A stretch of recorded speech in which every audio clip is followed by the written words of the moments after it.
Ladies and gentlemen, on behalf of the Faculty of Social and Economic Sciences, I would like to welcome all of you at this session, which is organized by the Conservative Institute of Stefanik, with a close collaboration with our faculty, the Faculty of Social and Economic Sciences. I have a great pleasure to introduce to you our speaker for today. It is Mrs. Charlotta Stern, who is a professor in sociology at the Stockholm University, and she's also a director of a private research institute in Stockholm. And this institute is focusing on the issues of job market in Sweden. Having in mind that the labor market policy is a very topic research or theme for discussions and research in different areas of society, in economics, in sociology, in psychology. So we believe that this presentation will attract your interest, and also the experiences of our speaker, of Professor Stern, and also her deep research involvement into the research of the labor market of Sweden will enrich our view and also understanding of the different approaches which are on national labor markets. I am very pleased to host this conference or session at the premises of my faculty, the Faculty of Social and Economic Sciences from the University in Bratislava. Now I would like to pass the word to Mr. Gonda, who will give you more information. Thank you. Thank you very much, Mrs. Professor Pitoňáková. Dear ladies, gentlemen, teachers, and students, and friends of economic thinking and liberty, on behalf of Conservative Institute of Milan Rastislav Stefanik, I would like also to welcome you on today's lecture of Professor Charlotta Stern, how the Swedish labor market really works. First of all, I would like to express our thanks to our partners to the lecture. Tatra Banka Foundation, two investment companies across private investments and European Investment Center, law company MST Partners, your Faculty of Social and Economic Science, the Swedish Chamber of Commerce in Slovakia, Slovak Students for Liberty, Daily Economic News, Economic Daily Trend, Weekly Týždeň, Slovak News Agency SITA, web portals Aktuality.sk and Energie Portal.sk. Before the lecture, I would like to very briefly also introduce our onstage guest, Mrs. Charlotta Stern, is CEO or ratio of Private Research Institute in Stockholm and a professor of sociology at Stockholm University. She is focusing on a Swedish labor market model, and she is co-authored a book, The Future of the Swedish Labor Market Model in Swedish. In English, she has published, for example, an essay called How the Swedish Labor Market Really Works, as well as peer-reviewed articles discussing Sweden's strict employment protection legislation, what is also very interesting for our labor market, because our labor market is very strict distortion problems, and we can discuss also about a comparison between Swedish and other models, Slovak model of labor market.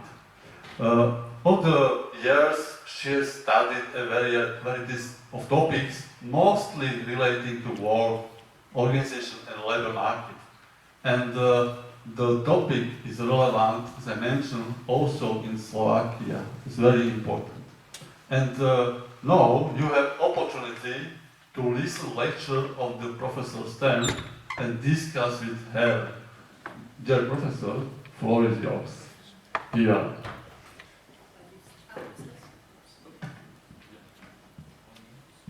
Let's start by putting it on. That helps. So thank you so much.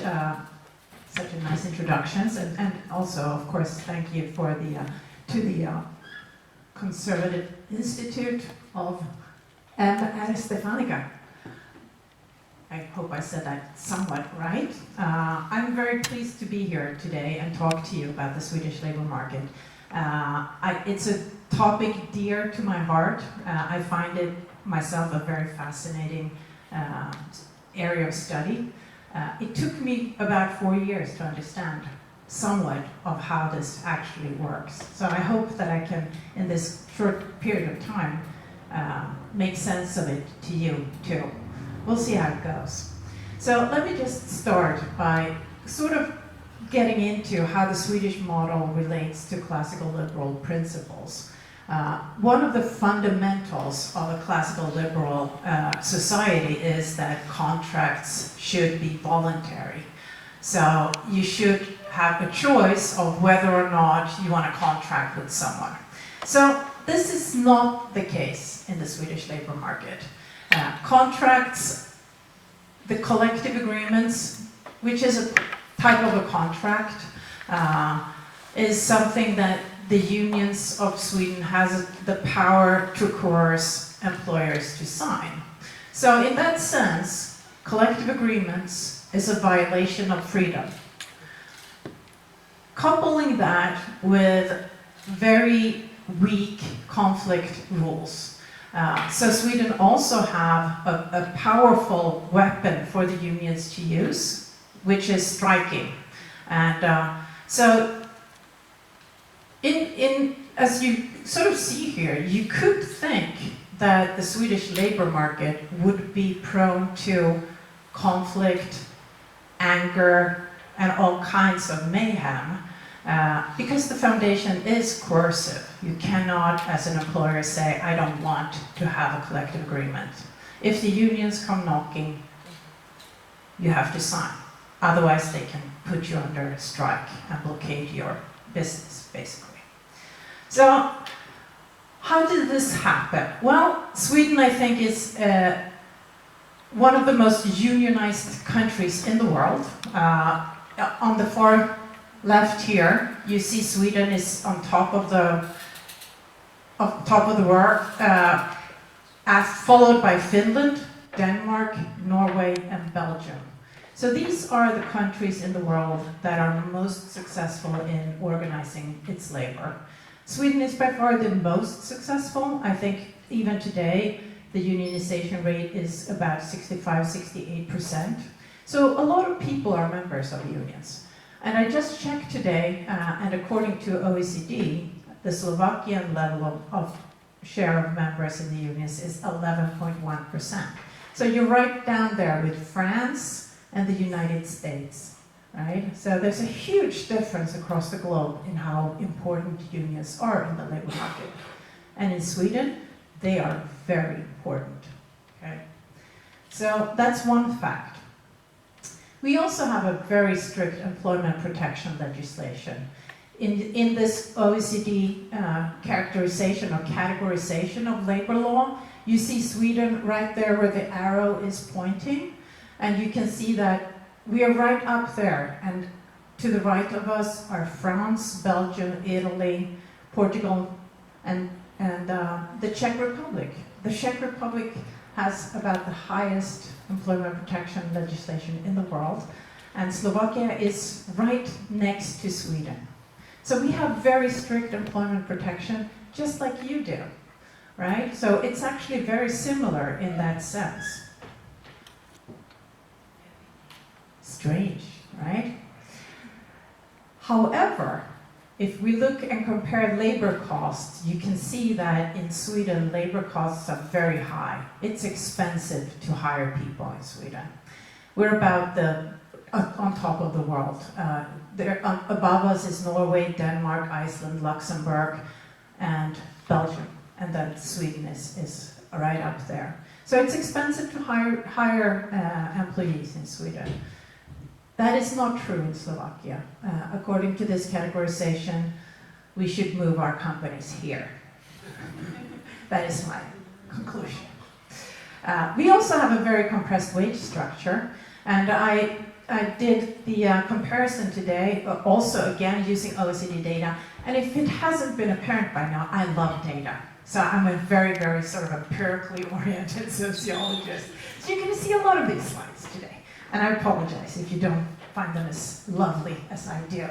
So anyway, I did this today, and you can see that Slovakia is green. You have a even more compressed wage structure than we do in Sweden. We are the yellow. We're not that far behind you. So this means that the difference between the highest paid members of the labor force and the lowest paid members of the labor force is actually not that great. For Dan's sake, my husband, who's an American, I put the United States up there too, and it's marked in green. And so you see that in the United States, wages have much more of a range than in Sweden and in Slovakia. I found this to be very interesting, so you have to apologize if you don't find that interesting.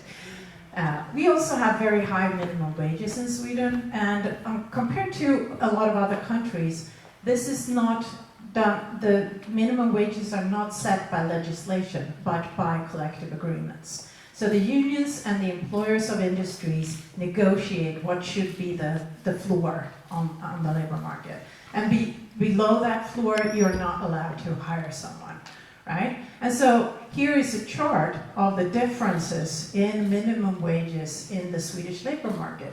And as you can see, it's quite a spread. So it differs depending on where you're working. So in some areas in the labor market, you could think of perhaps highly skilled industrial labor. They have a high introduction wage structure. You see that actually the lowest minimum wage is in a white collar industrial agreement. So it's lower than the lowest blue collar industrial agreements. So this is an interesting facet of the Swedish labor market, right? And so the state in Sweden has said, we are not gonna put a legislated minimum wage down. This is something that the labor market partners are better equipped to do. They know their industries, they know what they can carry, they know what they can pay. And so we have this huge spread across the nation. Of course, now the European Union wants to implement European-wide minimum wages, and this is something that is of great concern for Sweden and Denmark, who has actually now filed a suit saying that we think this is illegal. The European Union has no right to say what the minimum wages should be, the nations. So we'll see how that goes. But we're trying, to protect our model, is basically what we're doing. So that was kind of what it looks like today. So some of the facts are in. We know that we have strict employment protection, we have a high cost of labor, a compressed wage structure, and all kinds of things that would make the economy work not so well. Okay? How did we get there? And so I think that it is important to understand the history of the model in order to sort of see where we're coming from and why this is something that was kind of emerging in Sweden. So the starting point of the Swedish model in the labor market is often said to be the Saltsjöbadsavtalet. So Saltsjöbaden is a place outside Stockholm, and avtal is contract. So in 1938, Employer Association, the big National Employers Association, sat down with the blue-collar workers, union association, and they agreed on certain particulars that should be okay in the Swedish labor market. Okay? There were two very important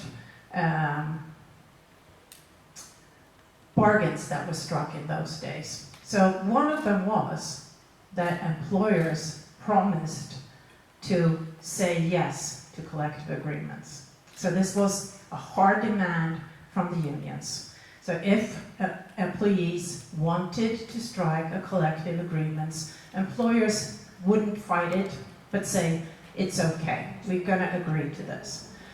So what they got in return, so to speak, the compromise they struck was that unions agreed that it was the employer's right to lead and divide labor. So unions promised not to interfere in who was hired, who was fired, and so on in the organizations. So this compromise then was sort of where it all got started. So you can see it already from the get-go. Collective agreements have been sort of the holy grail of the Swedish labor market model. And so it's very hard to sort of challenge that if you're a researcher. So what led up to the Saltsjöbadsavtalet? Well, you know, Sweden industrialized late. We had a rapid social change. There was huge recessions and people were dirt poor. And so we had internal strivings and a lot of conflicts. Here's one example. The terrorism of Swedish unions, who basically blew up a ship with English strikebreakers to prevent them from landing in Sweden and taking up work that they refused to do. So this is done in 1908. In 1909, we had a general strike. Basically, everybody let down their work and joined the streets. So, as you can see, this is a society that is very, very different from what you think of as Sweden of today, right? And it's not that long ago. It is pretty long ago, but it's still modern era kind of Sweden. So, of course, the general strike was a huge blow to the unions because they sort of lost that battle. And they lost a lot of members, and people again started emigrating to the United States. So it was kind of a failed attempt of like getting a social change or socialism going in Sweden at the time. And then, of course, we had a major event in 1931 in Úvodné, which is also a city or a place in Sweden, where the government opened fire on people who were doing a strike at the time. So you have to these are just sort of historical but very significant events in the history of the Swedish labor market model that you need to understand in order to understand why the Saltsjöbadsavtal was so, cherished. Because, people both unions and employers said, okay, we'll live peacefully ever after, okay? And that's what they did. So you can think of it as some sort of like order at last, okay? And you can think of it as the unions and the employers under threat of legislation. The state was like, if you don't solve this now, we're gonna legislate. So they organized, they self-regulated. They said, okay, we're gonna shake hands and respect one another as valid partners in the labor market and move on. And that's what they did. And for a very, very long time, we had a neutral state, that is a state that didn't interfere in the labor market, basically said, we're going to let the unions and the employer associations deal with the labor market stuff. We had a very centralized labor market with strong cartels on both sides. So the employers and the unions sat down, they negotiated, they decided what the wage increases should be, and everything was done. right? So there was like no individual wage negotiation, there was no variation. They did it. They sort of signed the contract, and that was that. Okay. This period, about up until the 1970s, was hugely successful for Sweden. We became one of the richest countries in the world. So in a very short time, we went from dirt poor to rich and beautiful, right? The envy of the world. But then we got the 1970s. And so in this era, the Social Democrats, who had then been running the show for quite some time, became very, very radical. And they started using state intervention as a way of trying to achieve social change. So they legislated and hoped that that would produce good things in the labor market. So during this time is when we got the employment protection legislation. We got legislation saying that workers have the right to co-determination, work safety legislation, and a lot of extended union rights. So in the 1970s, the Swedish model changed. And it no longer was the state neutral, right? The state were now pointing with its hand, and it was sort of tilting the scale to the union side, right?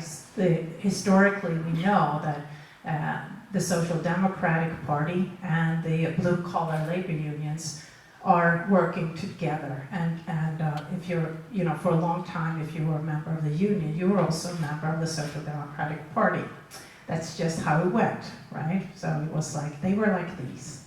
And of course considered themselves to be sort of the political part of the labor movement and the sort of union part of the labor movement. So two peas in a pod, as you say.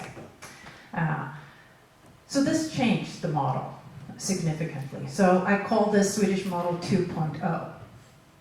And so then we have an even more radical thing that happened in the 1980s, and that is the wage earners funds. You may have heard of this. It was a way where the state implemented a reform that captured some of the profits of companies, gave it to the youth that they would buy shares in companies, sort of slowly you taking over the private ownerships, making it more of a union or ownership, if you want. So this was a radical way of saying, like, we want workers to have more power in the labor market. And this reform was in place up until 1991, where it was finally put to rest. And it is the first time, here you see a demonstration outside the Riksdag, and it is the first and only time where employers have taken to the streets of Sweden. Members of unions do this a lot of times, but this is the first and ever time that employers have taken to the streets. And if you see here, you can say no, these funds is the beginning, socialism is the end, and people were very upset. So this was a very polarized time in the Swedish economy. So what happened? Well, we had a major financial crisis in the 1990s, like most of Europe. It was more significant in Sweden, I think, than elsewhere. And we got what is now known as the Swedish Model 3.0. An important thing was an independent central bank who had as a mission to keep inflation low. We had more autonomy from politics of the central bank, and we got something called the Swedish National Mediation Office. And so this happened, and from now on, we had a centralized wage setting structure again. This time it's the exporting industries that come together once every fourth year and decide how much the Swedish economy can pay up and still be competitive. So it's a way of saying, like, okay, we need to have a central wage mark, and it needs to take export industry into account, because otherwise we will, lose out. We cannot be competitive. So the mark, as it is called, märket in Swedish, is what is known as the wage increase norm for the entire economy. So the industrial unions, the industrial employers sit down, they negotiate it, and then the rest of the economy follows suit.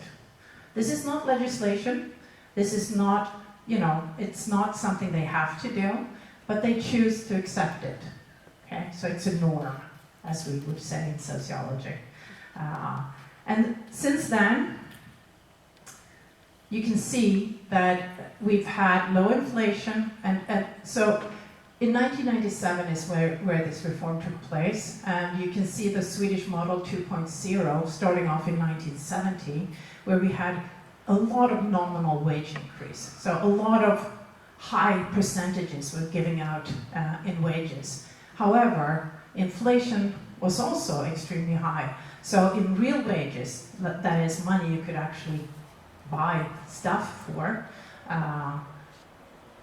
the wage increase was flat. Nothing happened in terms of how much you could purchase for your money. And when the mark put in, you see that we have very small nominal wage increases, but with low inflation, it means that people could actually use those 2.5% to buy things because it was an increase, not just air, right? And so starting about after the crisis in 1993 to 1997 or so, the Swedish economy again has become a competitive and actual working economy. And the social partners have somehow found again a way of being productive together. And I say that, and I point to this fact, that conflicts are low, like internationally low. When people hear about our unionization rates, they automatically assume that we have a lot of conflicts in the labor market, because usually lots of unions mean lots of strikes. And that is not really a fact in Sweden. So we have a huge amount of union strength, but very few strikes. And that is particularly true in sort of the Model 3 era. So what will happen now? Well, right now in Sweden there is an ongoing negotiations for the new mark. And this is the first time since 1997 that we have inflation, and real inflation, right? So we have inflation in double digits, about 10, 11, 12%.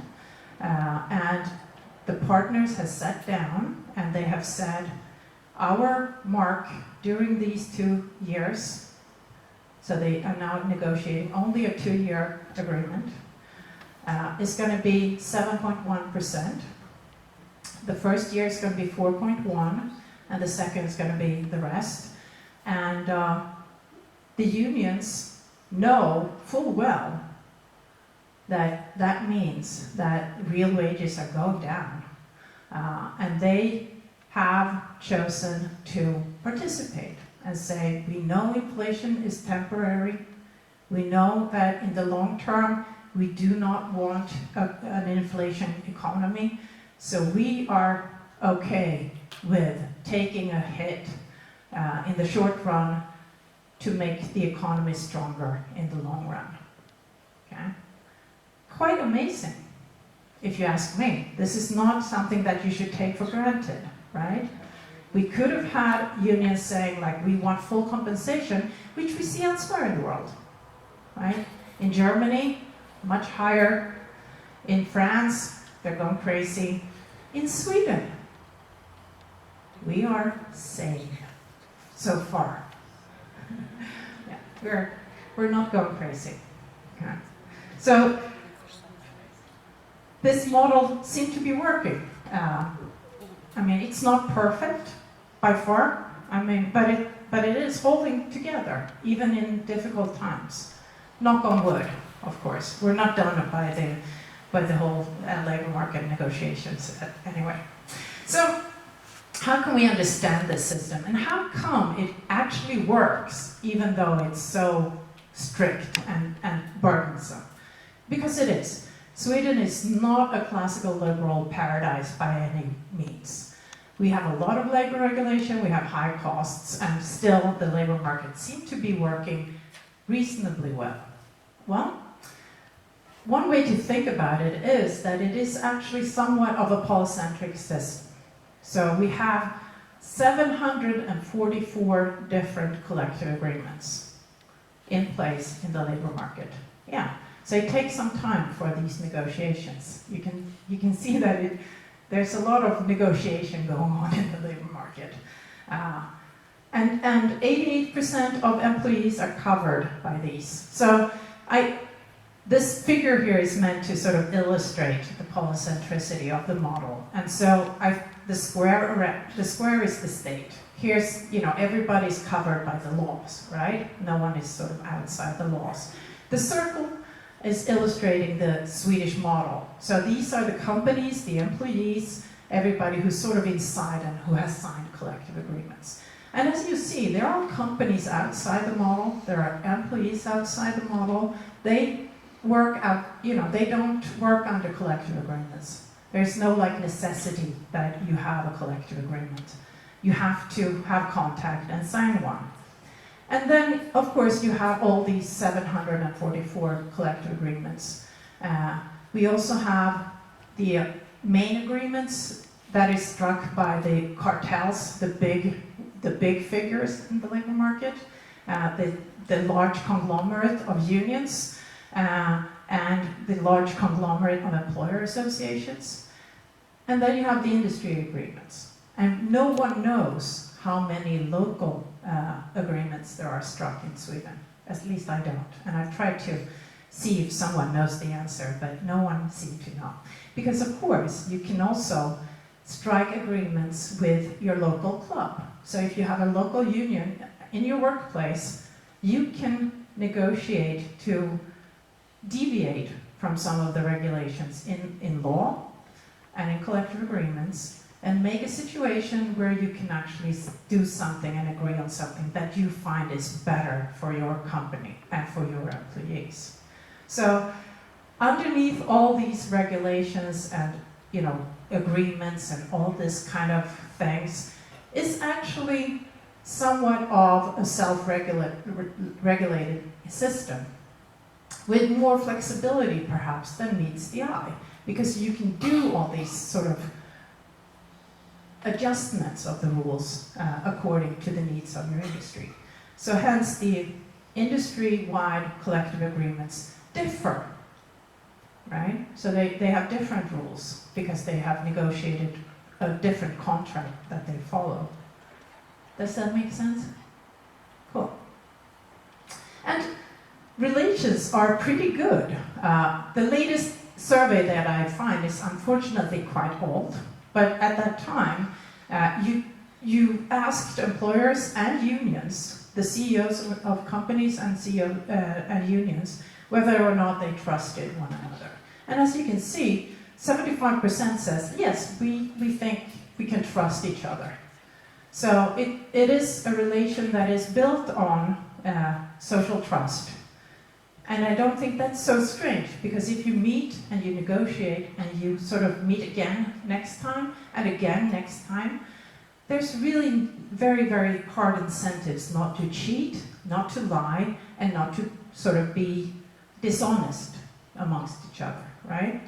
So even though this coercive system sounds like a horrible idea from a classical liberal perspective, it actually brings about somewhat good things. A fellow sociologist, Hans Zetterberg, he's dead now, talked about that as one of Sweden's most miraculous and hidden resources. And he talked about this in terms of invisible contracts. And he said, these are the positive relational bonds within companies that are fostered in this type of negotiating structures. And so, in contrast to many other countries in the West, you have these kind of good relations in the labor market. And you can see that if you ask employees too. Here's the percentage that agree about whether or not they're proud to work in their company. And as you see, there's a fair amount of neutral voices here. Not everyone is like loving their employer, but a fair amount says, yes, I'm proud to work, either pretty proud or absolutely proud to work at an employer. And they also, to a large extent, agree to say, I will work hard to help my company succeed. And so they say also that, yes, I am willing to put in the extra effort if needed to make my company successful. Okay? Hallelujah. No, I'm sorry. I hear myself sort of sounding like, a hallelujah moment. Anyway, I wanted to go into one of the most exciting moments that is occurring right now, and that is actually the reforms of the model. So in 2022, we had a new samarbetsavtal, and it's actually true, right? So here are the modern version of the social partners. You see next to one another in the middle, the guy with the red tie is the chief of the employer association, and next to him is the chief of the blue-collar union associations.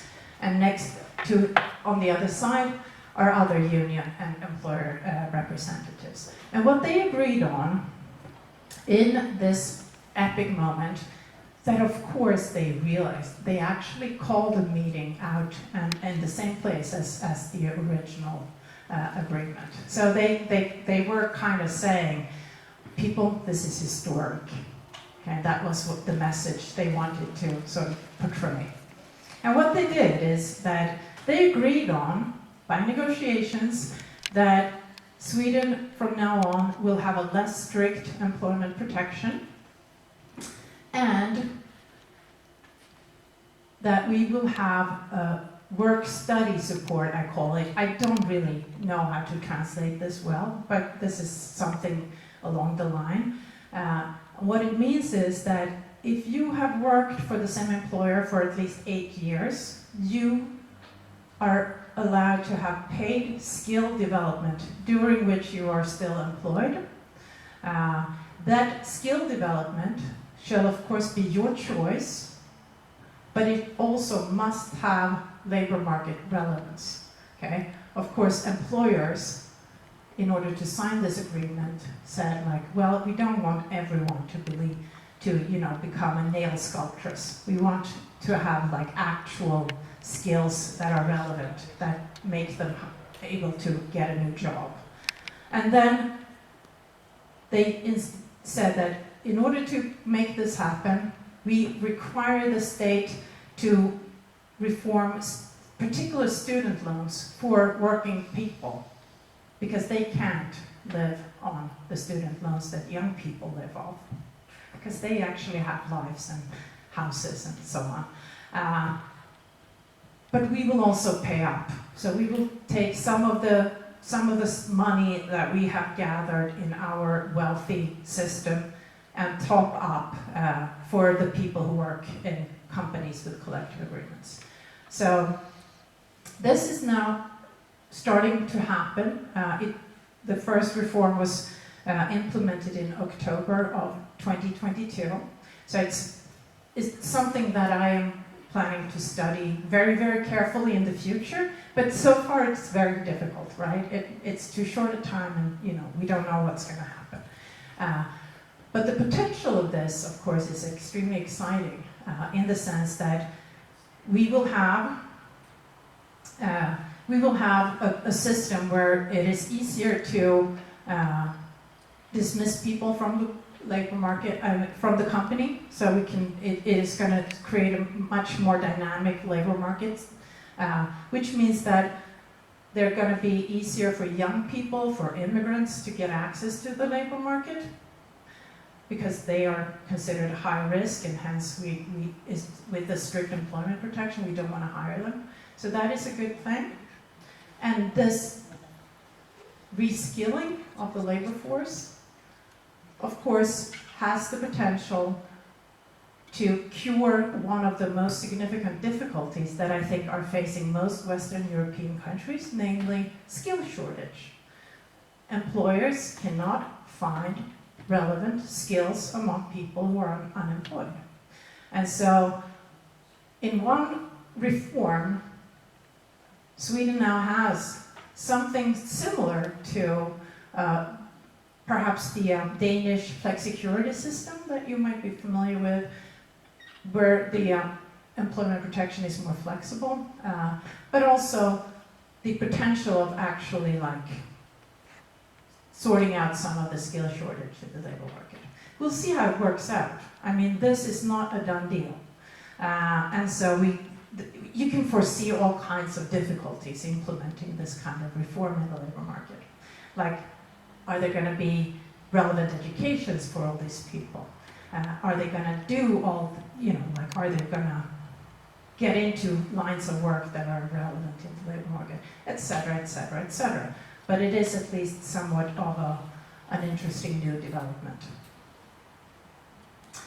So, what can I say about this then? Well, I sort of hinted at this phenomenon of the Swedish labor market model several times, I think, is that despite its coercive underpinnings, this polycentric system works reasonably well. And one of the things I think is making it work is that unions and employers establish good relations. They do so by repeated interaction that builds social capital and trust, so it becomes constructive. You don't want to lie, you don't want to cheat, you know you're going to meet again. It's sustainable, because when you have negotiated a deal, when you've sort of shaken hands and signed the agreements, you will not back down, okay? And you will not be overly optimistic. This is not politics, right? People who sign these agreements have skin in the game. The unions have to stand in front of their members and say, yes, we signed this deal, it's a great deal, right? And the employers, they're going to have to pay for whatever they agree on. So they also know that we can't be sort of, oh yeah, la-di-do, we promised this and we promised that. So it's really hard and constructive and realistic, I think. And so that's one of the sort of good sides about it. And it's, for now on, from the, the new Swedish model where the state sort of backs off again, also makes it functional. So there's a clear division of power between the state and the parties of the labor market. So the state sort of backs off and says, you run the show in the labor market, and we will just sort of be quiet. Or at least until shit hits the fan. Yeah, so I do not get a commission for talking so well about the Swedish labor market model, but I do want to try to sort of say why I think this is relevant for a Slovak audience, because, you have nothing like this, of course. And I think that many times Sweden is used in dialogue and debate across the world as, either a shining bright light, the wonderful utopia of the Swedish welfare state, or if you are so inclined, you can use it as like the worst that you can ever dream up. I have a very sort of Burkean, Smithian, Hayekian attitude towards this, and I think that it has come across in my sort of emphasis on sort of the historical roots of the model. And I think that what I want to say is that, of course, you can learn from others.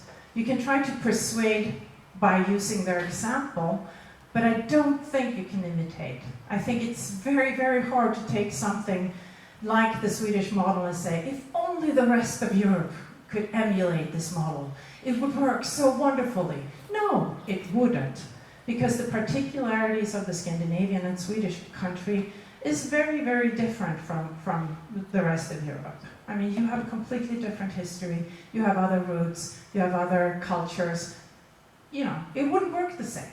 And I think that it is important to sort of have that attitude. But still, then you can sort of say, like, well, it works in Sweden, and be very sort of humble about whether or not you can extrapolate from that. But that's sort of one thing that I think is important to learn. I also think that it is important to acknowledge that the Swedish model is not a model that has been constant over time. We have had several different versions over time, and I want to emphasize that I now focus on the Swedish labor market, but the same goes with the organization of the Swedish welfare state.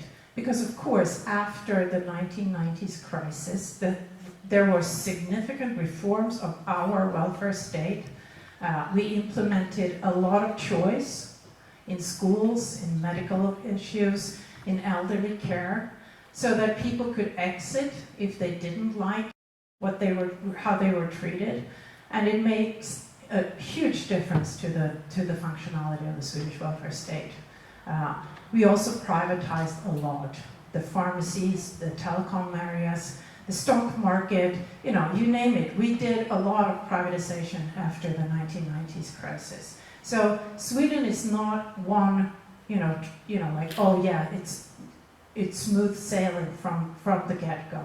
We have changed a lot during the time. And it hasn't been smooth at all. It has been in line with crisis, and it has often taken crisis to actually make things happen, right? And so I think that you could wish that all parties in a society were more proactive and better at like, oh, it's going downhill, people. Let's do something. It's going downhill, people. But what really happens is that we say that, oh, it's going downhill. Yeah, still going downhill. Still going downhill. And then, crash.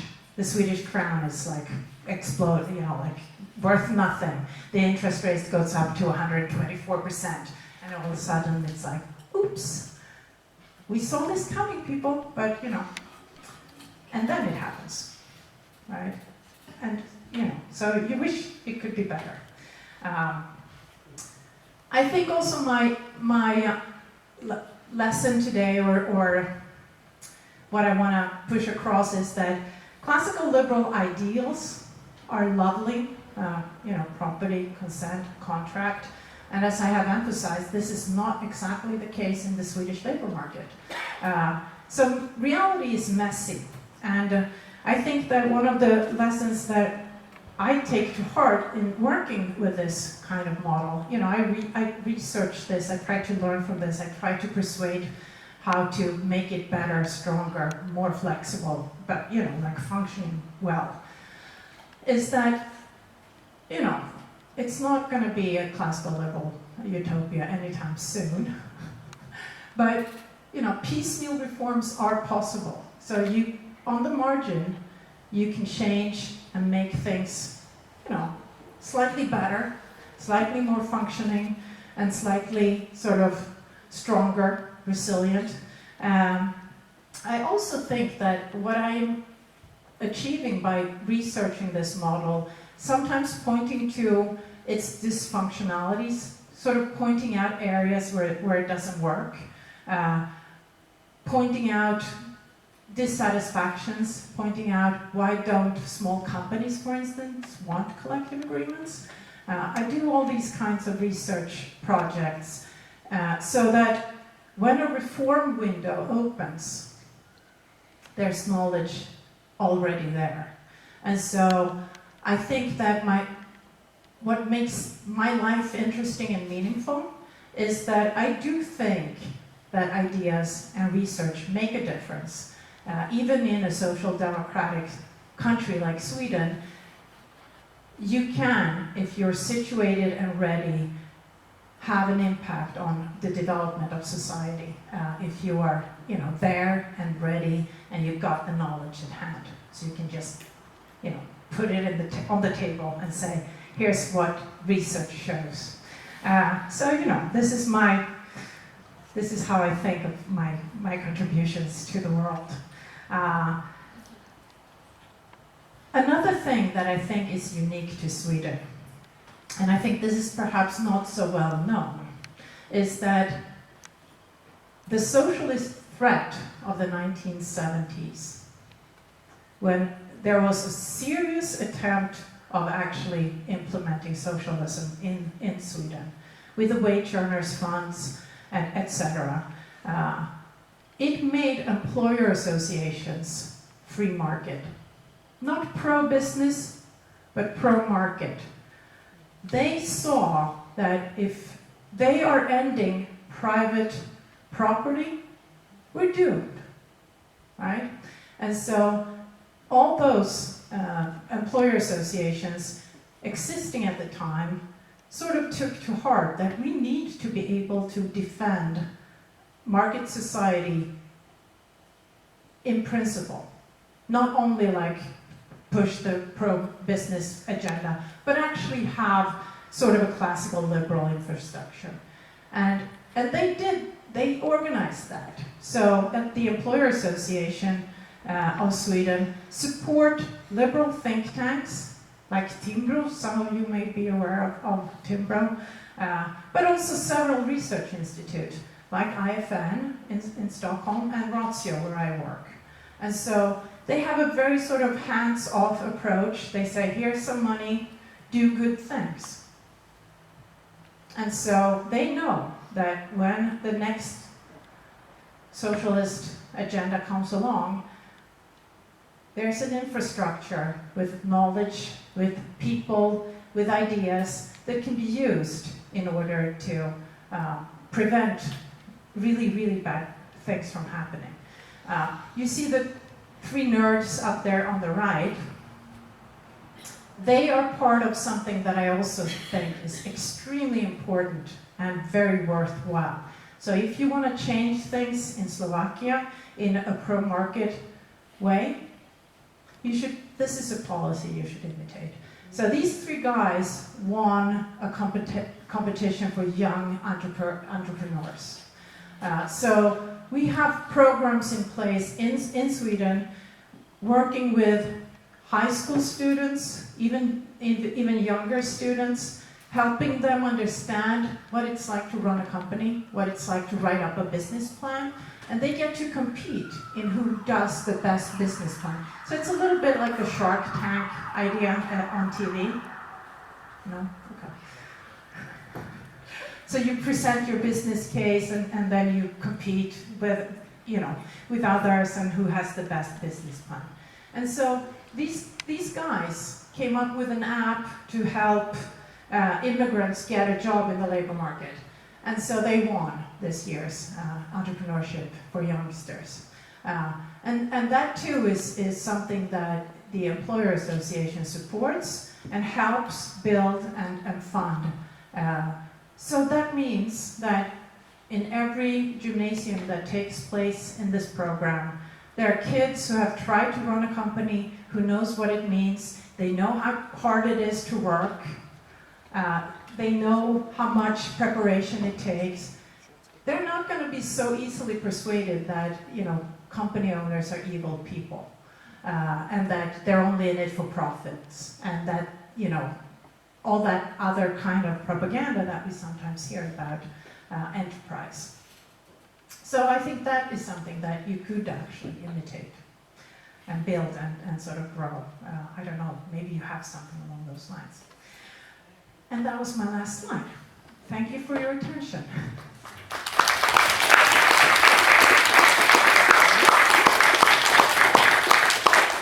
Thank you very much for your interesting and valuable presentation. And now it's time for discussion. And also, I give you we have a microphone. runner. Who wants first ask? You have opportunity to use my colleague Jan, Jörg.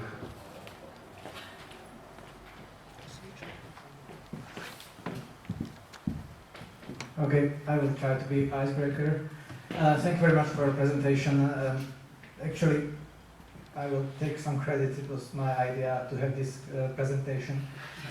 The reason is that since the breakdown of communism, we had an ongoing debate first in Czechoslovakia, then in Slovakia, what sort of economic model we want, or socio-economic model. It was clear that we want democracy and freedom. We end up with communism, the dictatorship. But concerning the economy, it was not clear. Some people were arguing for a completely free market economy. Some were arguing for some socially oriented market economy, like defined in the German constitution. And very often, the Swedish model was mentioned. I'm afraid most of people who mentioned Swedish model didn't understand. And when I met 15 years ago a person from Sweden who is involved in politics, he told me that even most people really do not understand what the Swedish model is, or they are still speaking about the model of 70s. Yes. So it was very interesting. But my question is a little bit different. Yeah. I met people who said that actually the Swedish model would be fine for Slovakia, but it will not work in Slovakia. Because the difference is the Sweden is a predominantly Protestant country. Before the lecture you said that you have a lot of church holidays in Sweden, but nobody goes to the church. In Slovakia we have also a lot of church holidays.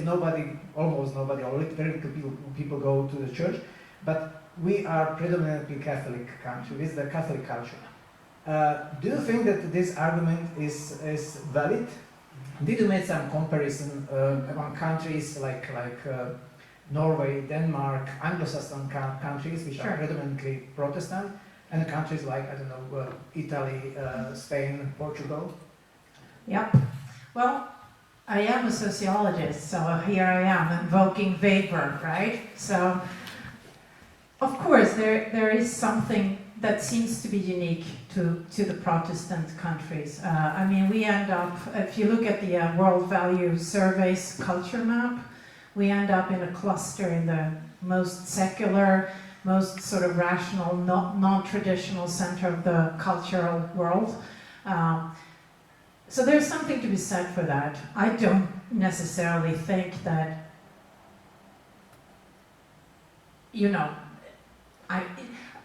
I don't know the answer.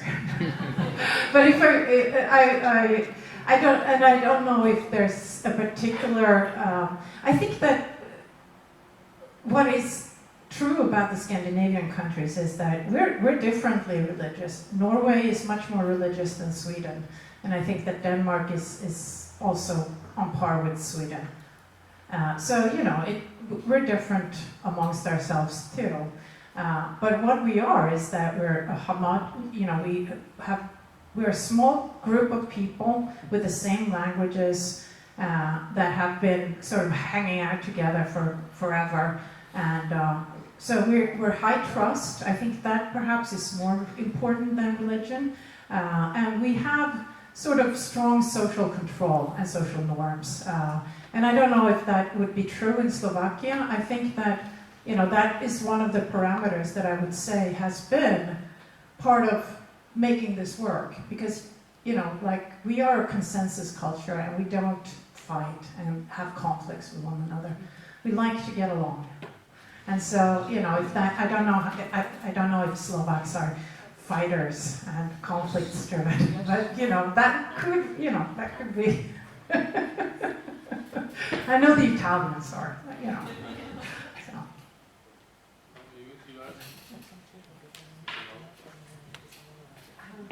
Hello. I work at the Ministry of Labor, so I would be interested to know maybe a little bit more about employment. Maybe some slide employment statistics would be useful. She wants more data, people. She's on my team. Yeah. So unemployment in Sweden right now is okay. We used to have a significant problem with high structural unemployment following the 1970s model. And it has been much better lately. That doesn't mean we don't have problems. I mean, immigrants have difficulty getting into the Swedish labor market, and so does youngsters. So it is tough, especially if you're a young person who hasn't finished high school. You're a very suspect character in the Swedish labor market, and it's very difficult to find a job for you. And so, you know, there's variations, but on average, it looks kind of okay right now. We'll see. There's a recession coming, so. No, I'm just kidding.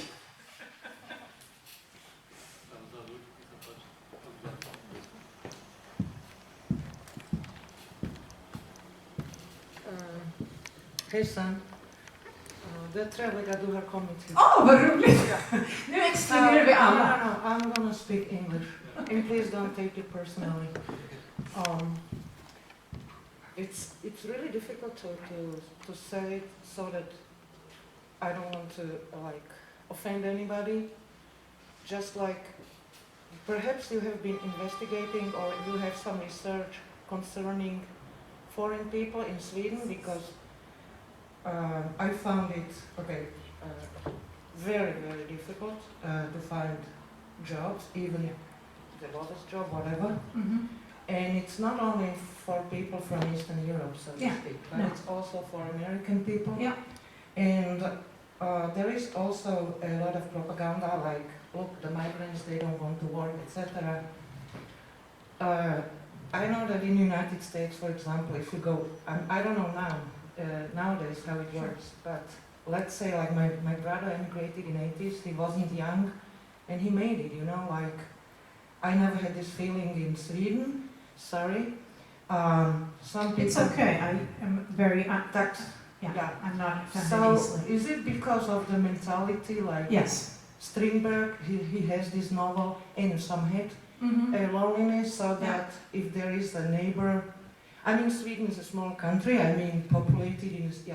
So, when the neighbor... You hardly see a neighbor, depends, of course not in Stockholm, right? So, when you see somebody, so the first thought is like, oh, what does he want, like... And it's also very difficult to find friends. Yes. And so, do you think this is... Obviously, this is connected to the climate as well? So, why is it that the Swedes are so afraid of, let's say, the otherness? Mm-hmm. Because on one hand, you see these liberal values, which, and sometimes I get this feeling like it's this kind, I mean, a political correctness, like when there is a Pride festival, everybody is on the streets, but not everybody really likes these people.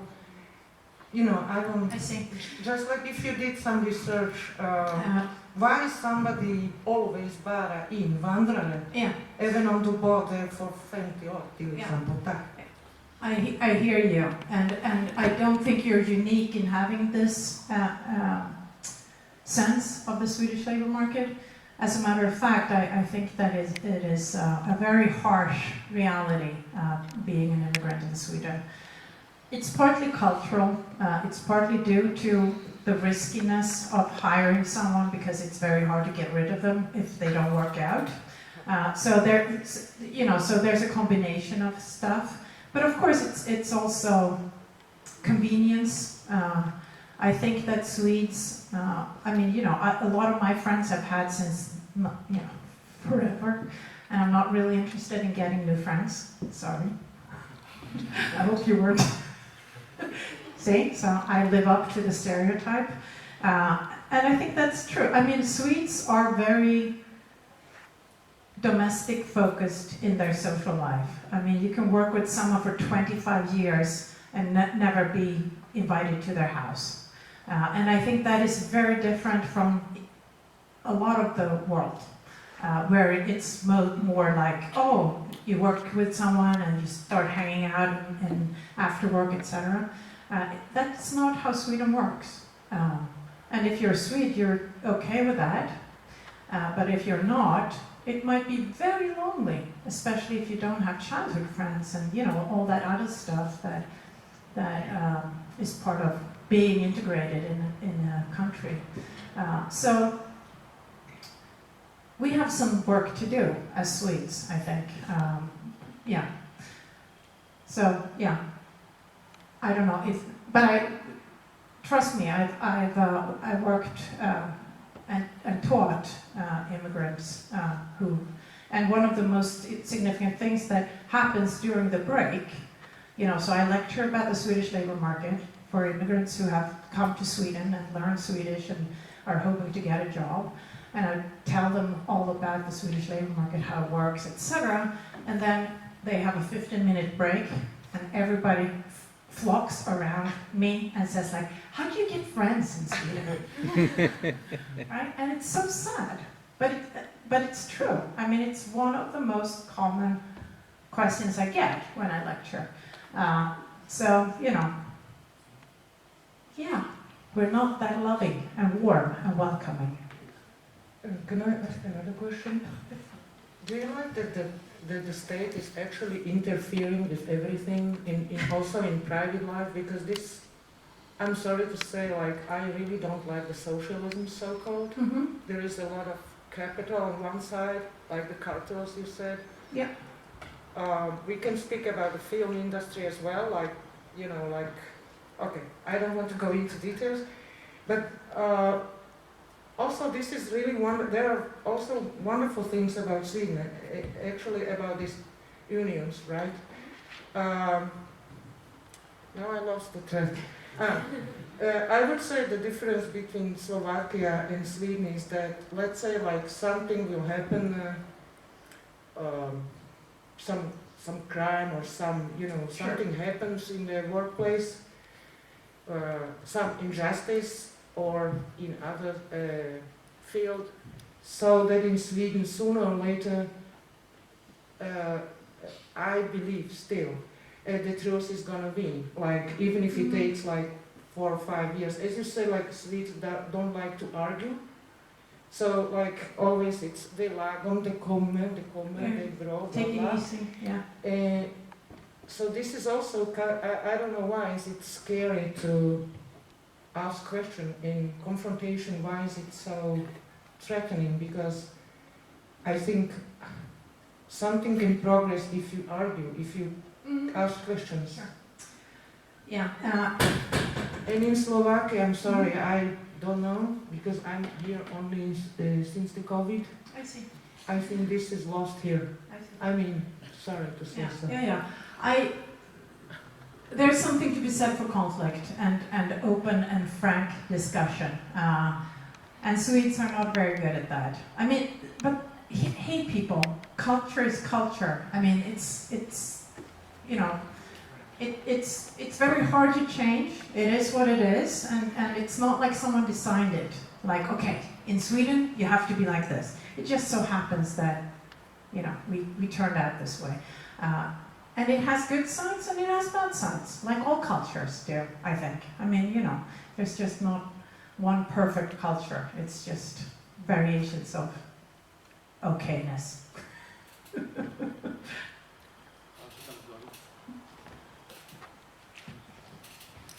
Hi, thank you. I would like to ask if immigrants who have studied at a Swedish university are looked at differently from immigrants who have not.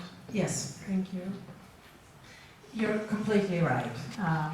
They're much smaller, there are much less difficulty for people who have a Swedish degree to get into the labor market.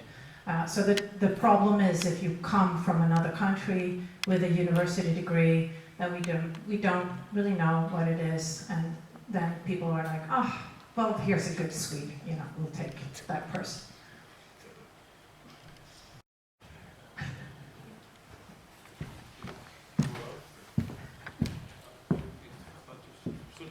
Hello, I would like to ask you, about what you think is the source of the wealth of the Sweden.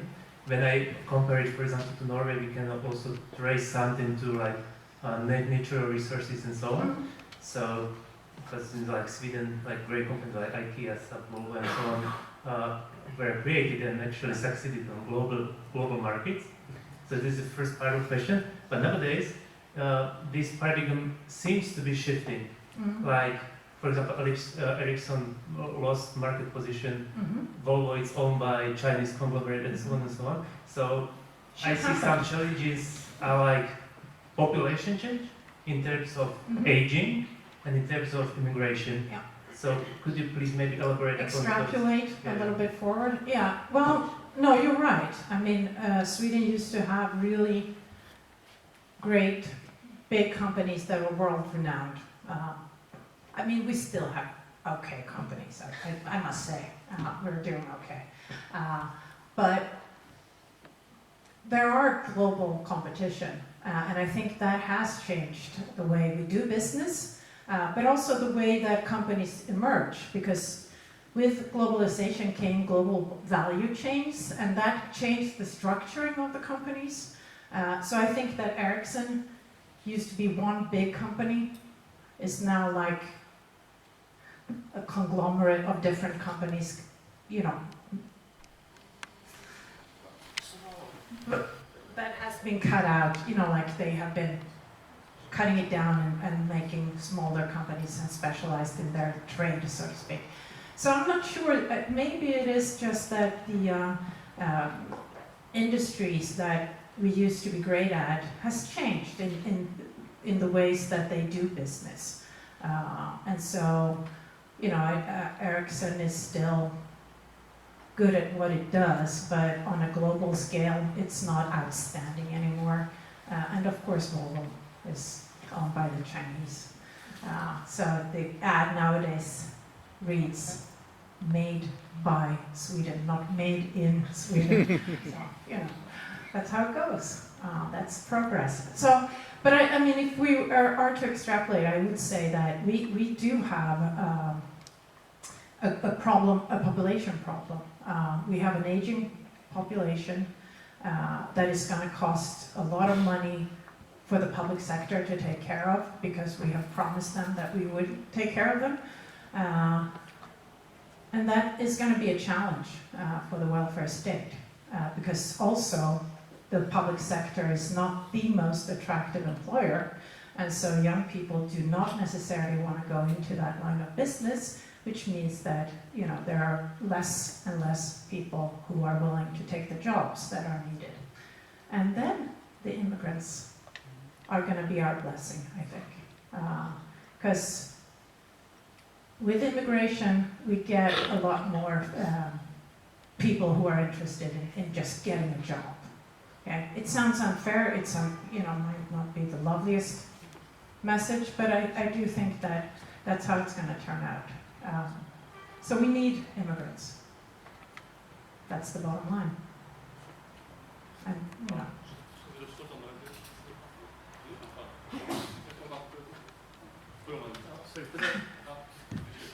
Just to like add to one question, do you think the source of the Sweden law was like within education? That's my personal guess. Like that's what's allowed to build such a prosperous country. Because that's what I'm. We have great engineers, I think. I mean, a lot of the companies that have been worldwide has been sort of built by these engineering types, and so yes, we've had a well-educated class, and that is of course questionable if you look at the international comparisons of educational systems. Sweden is not doing great, so we have problems, but the labor market works pretty well. No, so trust me, Sweden is no paradise. And you know, we have a lot of internal and external problems that we need to face up to.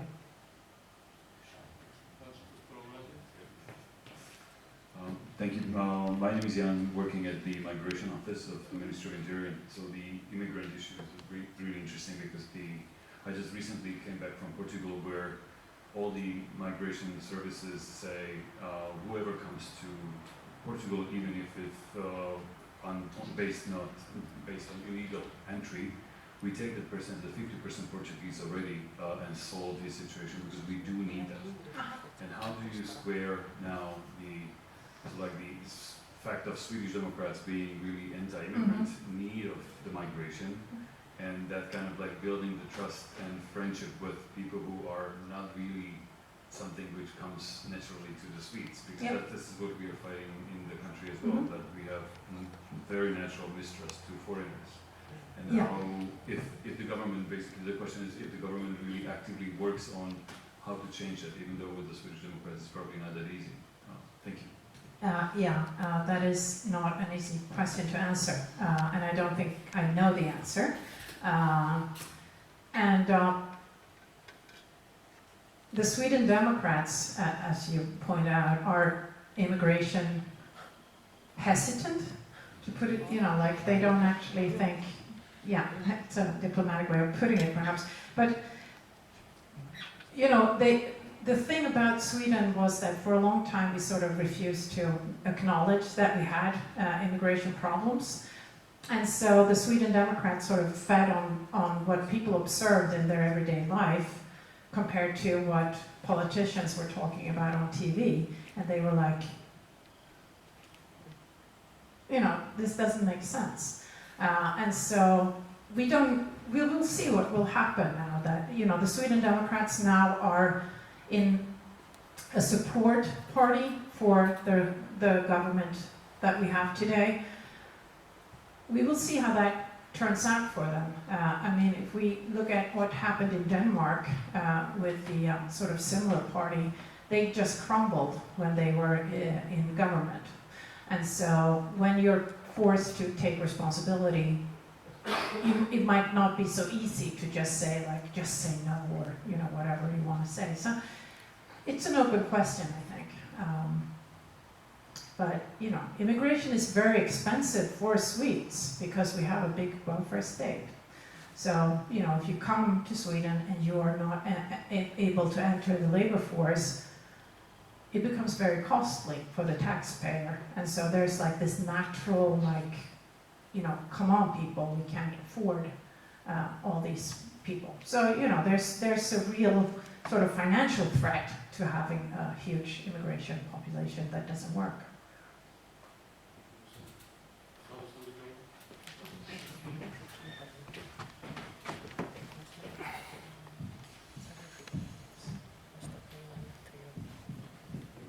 Professor, thank you for the presentation. I really enjoyed it. I'm from the Faculty of Social Economics, Science, Design and Economics. I'm not associate. So, poor you. So several months ago, I met a friend of mine, and he is working for an Austrian and German company, and he had to lead a project in Sweden. And I was quite surprised. I learned from him that before his job, he took a cultural training class or something like that. And he told me that really helped him to do the job. So after your presentation, I'm getting some idea why he did that. But I have a question regarding your presentation. Sure. At the end, if I understood correctly, both parties, the employers and the trade unions, at the end they somehow voluntarily end up next to each other at the table and try to find in difficult times reasonable decisions which are good for the market, for the labor market, but also for the employers as well. And if I understood correctly, it took Sweden several decades to kind of build this kind of attitude between these two partners. So my question is, what do you consider the most important points or something which we can, for example, in Slovakia learn from Sweden, that you ended up in a phase that these two parties don't really need that much the government to force them to do this kind of deals? Okay, thank you. That is a very difficult question to answer. One answer is that it turns out that having a huge number of union power in the labor force means that the unions are so significant that they have to take responsibility for the good of the whole. They have to sort of look into what's good for the country. They cannot just sort of maximize the utility of their members, right? So they have to take a broader strike because they are everywhere, right? And so they could, of course, destroy the Swedish economy if they wanted to. Perhaps it would take a little time, but if they really put their mind to it, they could do it. And so with great power comes great responsibility, as Peter Parker's uncle used to say. And I think that is certainly true of the unions in Sweden. They understand their responsibilities. They have also suffered through crisis where they have misguidedly enforced sort of these wage increases and wage hikes, for instance, by using strikes, by being obnoxious in the labor market, and they have seen the consequences. So they know that if Sweden cannot compete internationally, I mean, we are a super small economy. I mean, if we were just trading amongst ourselves, you know, we wouldn't be rich. But when we are able to export, when we can work and trade with other countries, then we can kick some ass. And so I think it's really, you know, like learning that lesson, and as long as that lesson is with us, so as long as the 1990s are still sort of in our living memory, we're okay. But, you know, that's not going to last forever, so, you know, who knows what's going to happen in the long run. You can only hope, you know.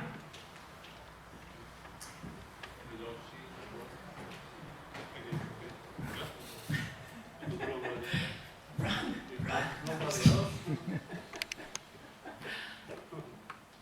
So, I actually visited Sweden for a research study for 2 months.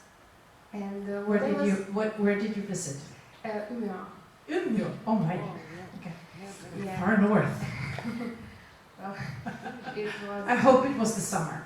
It was this. Yeah. It was October, November. Yeah. Oh my gosh, poor soul.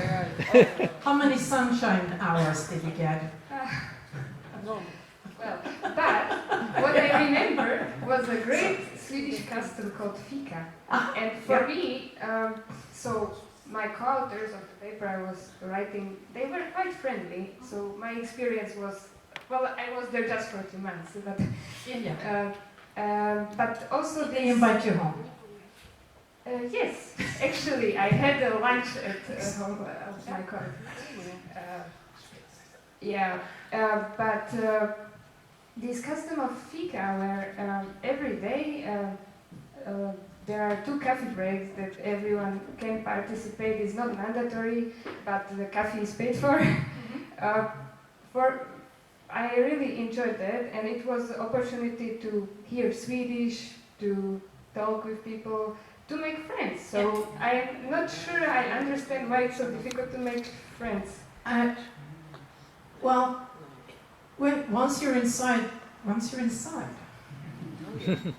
right? But if you're outside, once you're inside, we're loving people, okay? But the threshold is quite high to get inside. And so, I agree with you. I mean, the custom of fika is great. So we drink coffee and chit chat every day at work. And it's a smooth, it's actually like a social lubricant. You talk, you can, touch base, and you see if someone's behind, and you can say like, oh, I can help you with that, and so it's an informal way of coordinating too. So it's not just socially advantageous. I think it also makes the workplace culture work. And so of course they're lovely. I mean, we're extrapolating. I'm generalizing. I am a sociologist after all, so I do generalize a lot. So on average, I think perhaps the social distance to strangers are higher in Sweden. But I mean, come on. We have been a homogeneous, small, little introverted population for many, many, many years. And so, it will take some time to sort of adjust culturally to a new situation, I think. Give us time.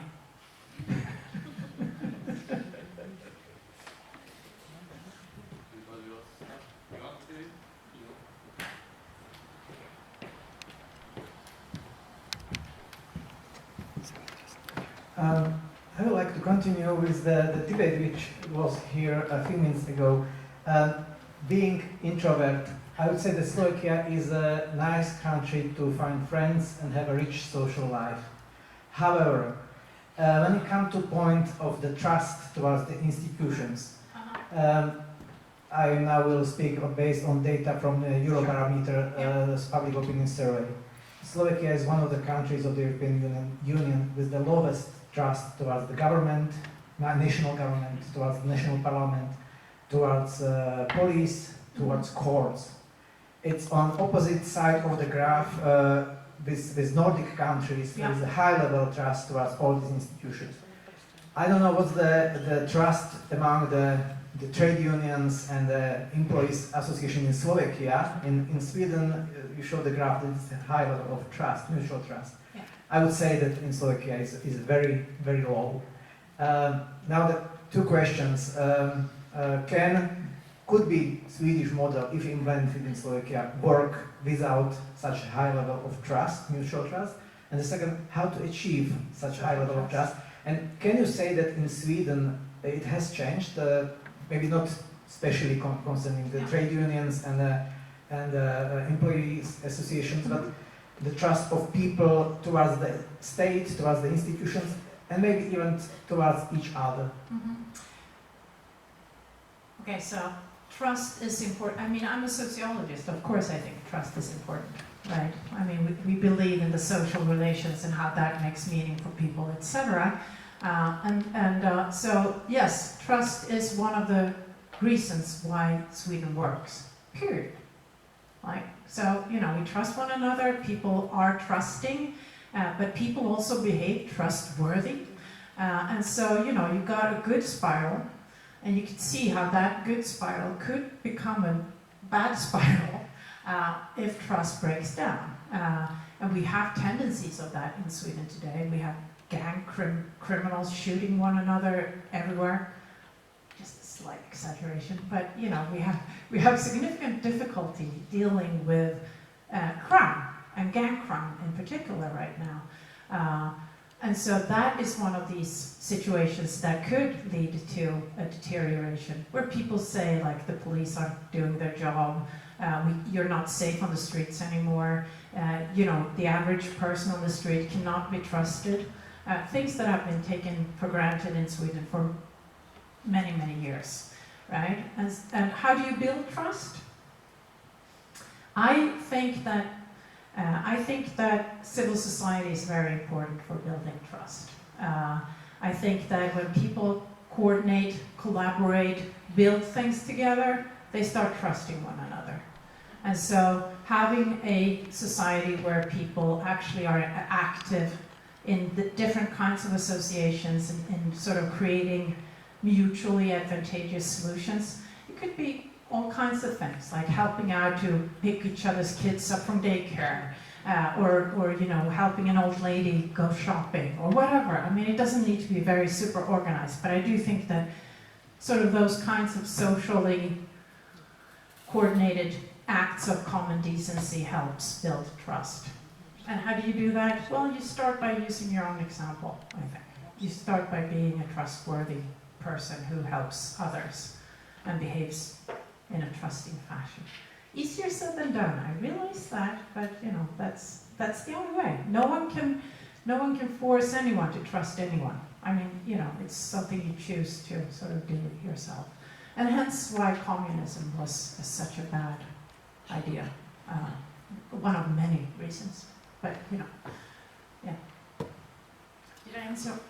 Was there a third question? Yeah, and what was that again? No, only two questions. Okay, yeah. I'm starting to get tired. What was the question? I got the question. Sorry if this was not obvious from presentation, but in order to make sure. Sure. Would you prefer this like polycentric labor union model over the free market? And if so, like main argument why it's better, and what's its disadvantage of? Sure. No, I think that a more liberal labor market would be beneficial. I think it would be beneficial for everyone. I think we would have a more dynamic economy.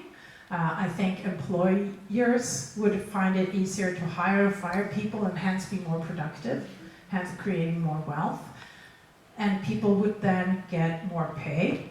And we would have more interesting work, perhaps, etc. So I mean, it's not like I'm saying that the polycentric collective agreement model is like my dream scenario, but it is what we have. And so, you know, you work with what you have and you try to make that as good as you can. And pointing out small ways where it could be more flexible, more dynamic inducing is sort of what is at hand. It has a lot of legitimacy. You know, people love this kind of stuff in Sweden. So, you know, was that an answer? Okay, so now I'm still a bit confused, like, Sure. Okay, so the benefit is like transfer model from very strict role of labor union, or it's a model for countries like US where the employees' rights are not protected, which creates like many social problems, like actually like working poorer. I don't know if it's the correct term, like something. Okay, so it's solution for that. So what's it can solve? Sure. No, I mean, I think any model has problem. I mean, there's no such thing as the perfect market either, and there's no such thing as the perfect labor union employer association model. And so, you know, I mean, the Swedish model is good for certain things. For one thing, I think it has helped create a kind of common understanding of coordinating in the workplace and trusting one another. And it has helped in many ways to sort of create a culture of trust and solidarity and all those good things in the workplace. So Swedes are, you know, willing to work hard. They're loyal to their employers because they know they're treated well. And so, you know, is that true in the US? I'm sure it is. I'm sure there are millions of companies in the United States that have very decent employers that treat their employees very well and that, you know, has the same kind of, you know, mutual coordination. As a matter of fact, I know companies in Sweden who do not have collective agreements who are great companies. Spotify is one of them. Spotify is a Swedish company that does not have a collective agreement.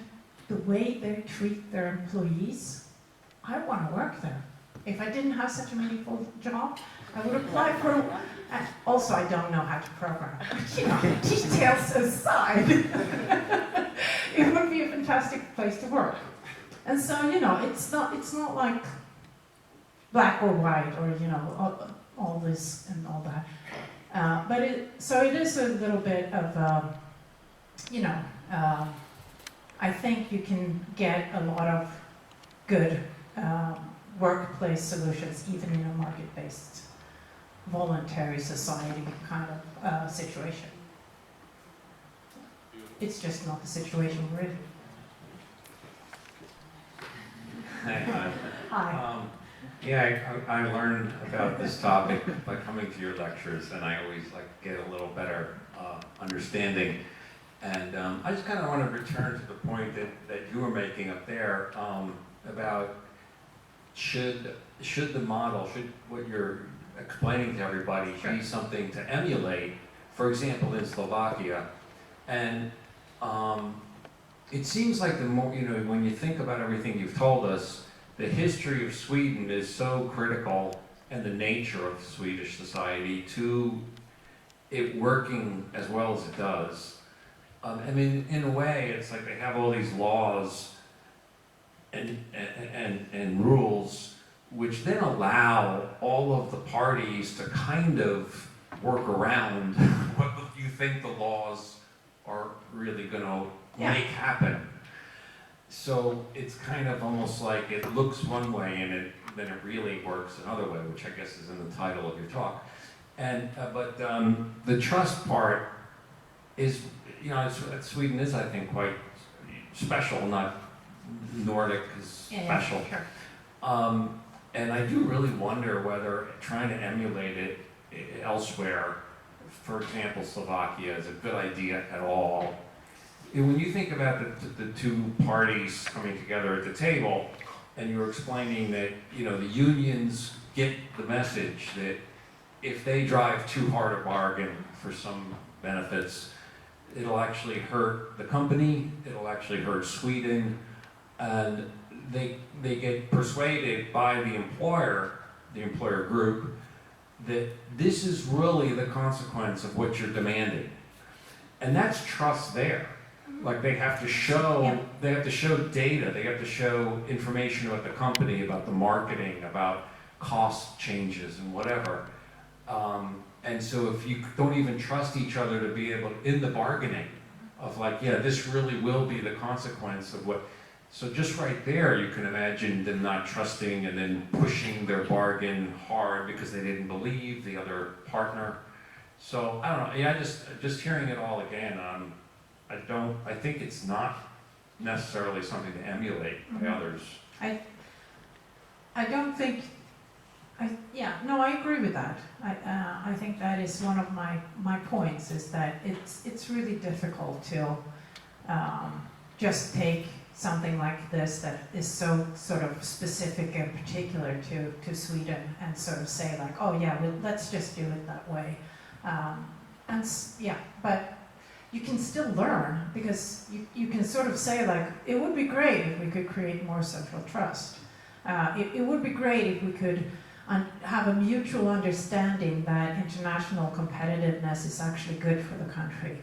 It would be good. I mean, you know, if you can start having a conversation where you sort of point at certain particulars of the model where it's like working, that's what I mean by what you could learn kind of thing.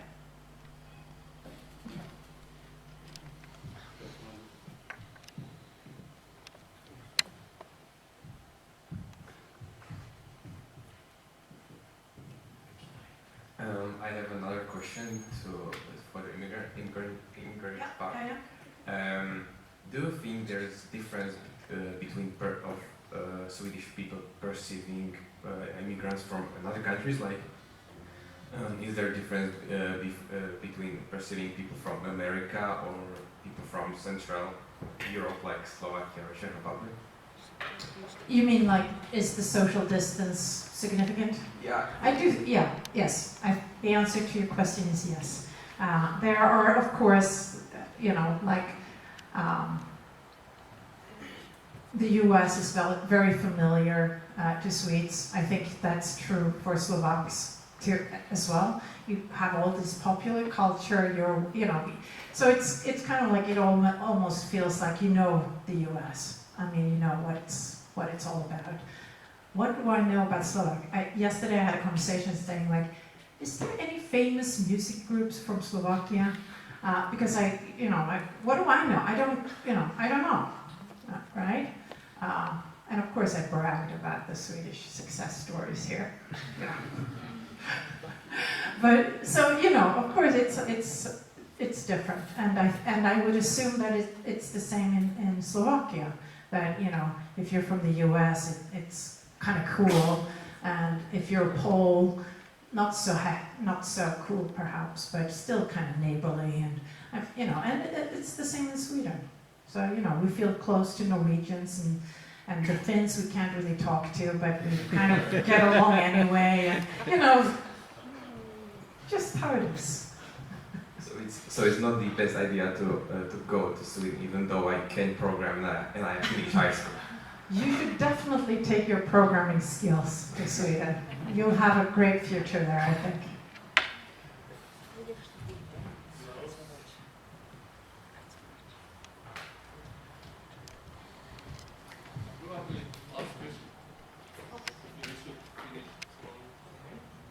Hello, thank you for your lecture, and I want to know more. Like, I've seen that pretty much like 90% of people are covered by collective agreements, but who is left behind? Like, sociological characteristics, like Spotify, yes. The people of Spotify is outside the Swedish model. There are also the thousands and thousands of small companies with perhaps 1, 2, 3, 5, 10, 15 employees. They do not want a collective agreement because it's a book like this with regulations in it, and it scares them because they feel like, you know what, I have a business to run. I can't deal with all these complications. And so that is a significant problem, right? I'm doing an interview study now with companies, asking them why they don't want a collective agreement. And all these different reasons come out, like they're afraid of the unions, their employees are not union members, and so they're like, okay, so if I got a collective agreement, like they would come in and you know, like I have my 5 people here and I can talk to them directly, so why should I negotiate with a union? I mean, it doesn't make sense to me. So these are the people that are sad. And of course, all the pizza places with immigrants working and starting the company, they don't have a collective agreement, they're outside the model. So there are plenty of people who are outside the model with varying characteristics, from the high-income people of Spotify to the pizza guy who delivers, right? So there's a whole range of outsiders, so to speak. Is that, yeah. So it varies. It's not just, you know, low income or you know, immigrants. But and also I've spotted the trend that less and less people are in the union, yeah. but still, like, pretty much everyone is covered in collective agreements. Yes. So it is because it is Swedish model 2 switch to Swedish model 3, or it is some social trend? It's a social trend, and it's an international social trend that with the falling unionization rates, it's still, you know, from a very high level in Sweden, but we see the same trend everywhere almost. Unions are not attractive anymore. And as a sociologist, I would say it's part of the individualization of society, right? We don't feel so much as we are part of a collective anymore. We want to strike our own deals, and we want to have the flexibility to decide our own rules. And so this whole notion of having someone represent you becomes a little bit like, I don't know, is that really a good idea? So that's a challenge. Over time, this is going to be perhaps an erosion of the Swedish model. But isn't it the case that not everyone, isn't it the case, just to clarify, yeah, that not everyone who's covered as a worker by collective agreement is therefore a union member? That's correct, yeah. So if your employer has struck a collective agreement, you're covered even if you're not a union member. So it depends on where you work. So people benefit from the unions even if they are not a member. Exactly. So they free ride, you could say. If you're an economist, you would say you're free ride. Nobody. Probably we should finish, if you agree. I would like to express thanks to you for participation and discussion. Thanks our partners, including your faculty. Thank you very much. And especially thanks to Professor for your lecture and exhaustive answer. Thank you very much. Thank you, guys. Great question.